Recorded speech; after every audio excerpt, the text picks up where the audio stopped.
নমস্কার বন্ধুরা, চলে এলাম আরেকটা ভিডিও নিয়ে।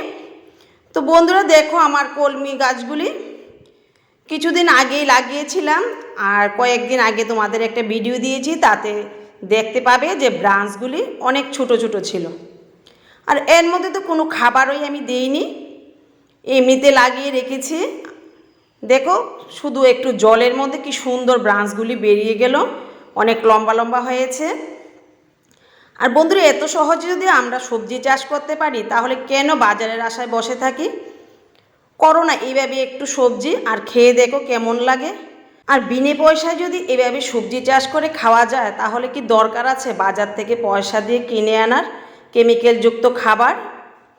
তো দেখো বন্ধুরা, ব্রাঞ্চগুলি কত লম্বা হয়ে গেছে। আবার কিছুদিনের মধ্যে আরেকটা ভিডিও আনবো, তখন দেখবে আরও কিছু ব্রাঞ্চ বেরিয়ে গেছে। তো বন্ধুরা, কেমন লাগলো ভিডিওটা অবশ্যই জানাবে।